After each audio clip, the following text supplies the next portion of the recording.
He said it casually, like it meant nothing. Sitting in a luxury restaurant, surrounded by wealth and power, the billionaire leaned back and said, "I don't fear death." The table went quiet. But he didn't notice the waitress standing nearby.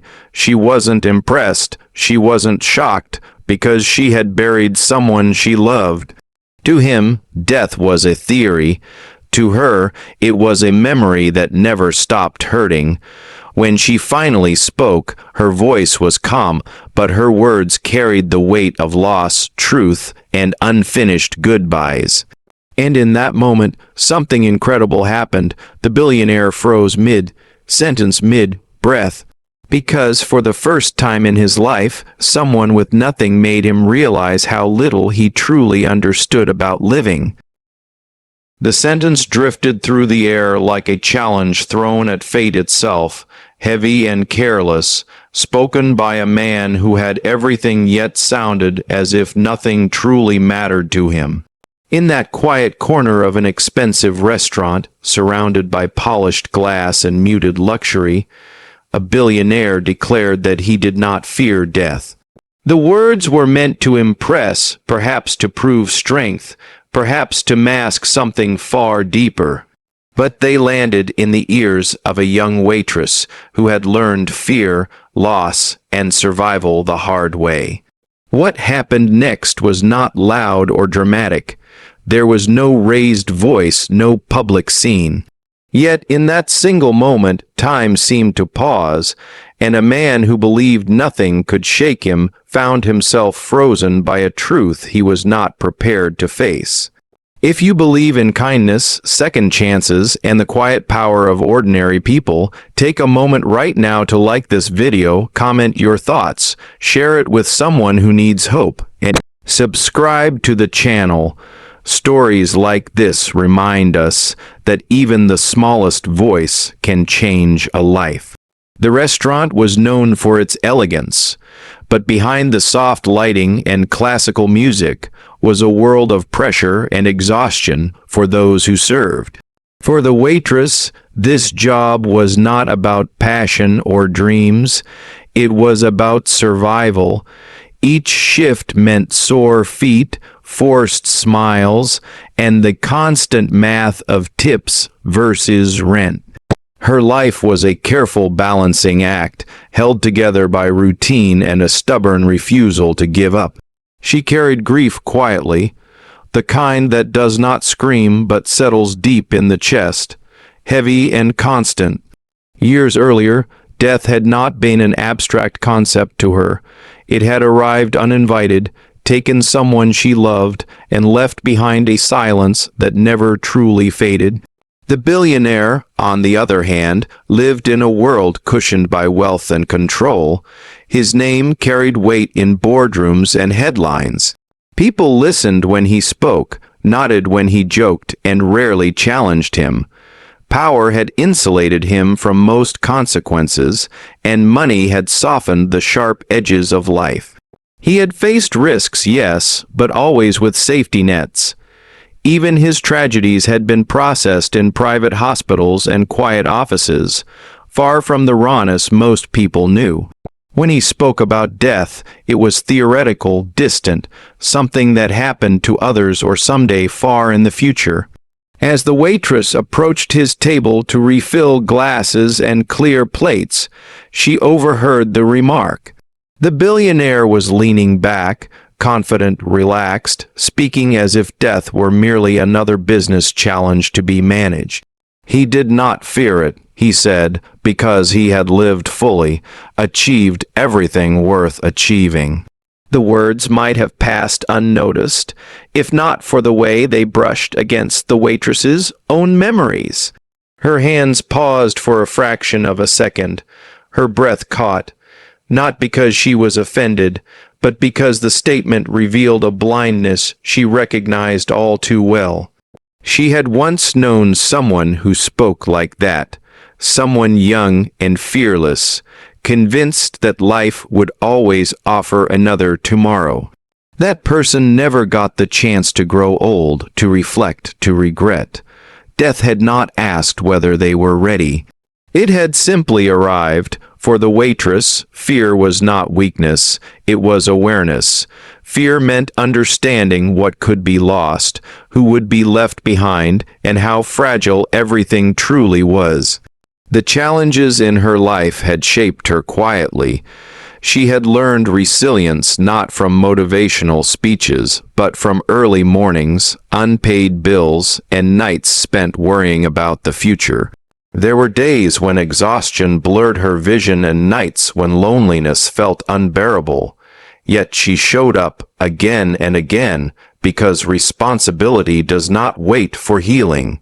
She had dreams once, simple ones, like finishing school, traveling, or opening a small cafe of her own.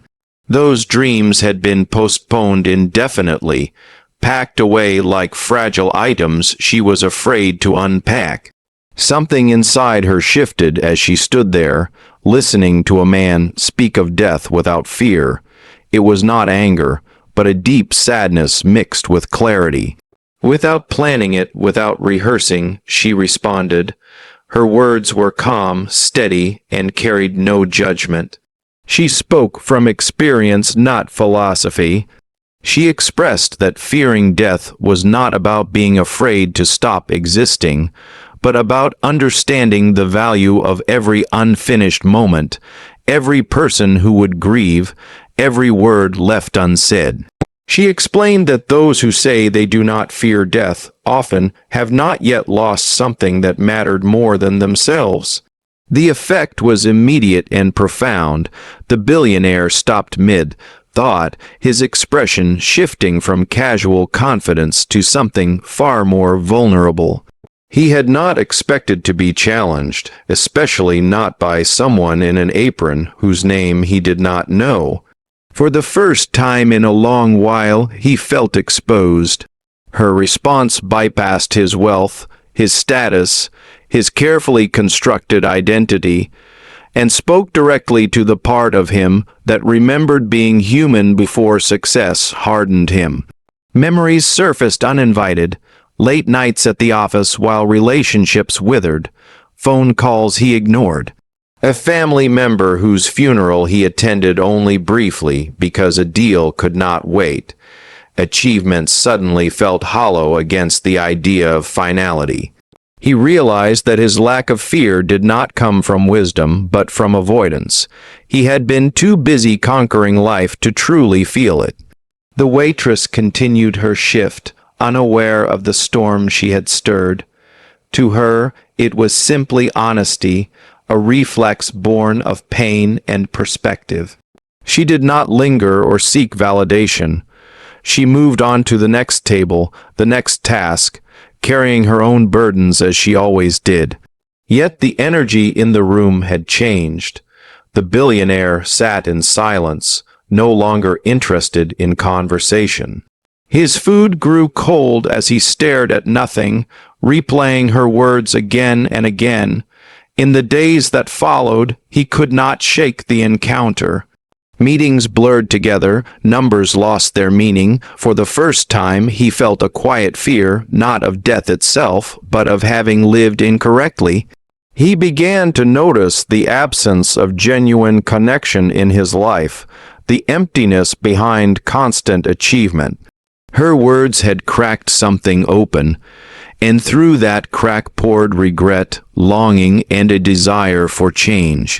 Meanwhile, the waitress faced her own struggles, unaware of the ripple effect she had created. Life did not magically improve after that shift. Bills still arrived, fatigue still weighed on her, but there was a subtle shift within her too. Speaking her truth, even briefly, had given her a sense of agency she had forgotten. It reminded her that her experiences had value, that her voice mattered, even in places where she felt invisible. Weeks later, an unexpected opportunity arose. The restaurant manager informed her that a regular patron had taken notice of her professionalism and composure and had asked about her background. That patron was the billionaire. He had not forgotten her. He remembered her sincerity, the way she spoke not to impress but to explain. He requested to fund her education quietly, no publicity, no strings attached, not as charity, but as an investment in someone who understood life beyond profit. When she learned of this, disbelief gave way to cautious hope. She did not see it as a miracle, but as a door cracked open by honesty. She accepted, not because she felt rescued, but because she had earned the chance. Education became a path back to her postponed dreams, and with it came renewed purpose. She continued working, studying, and healing, step by step.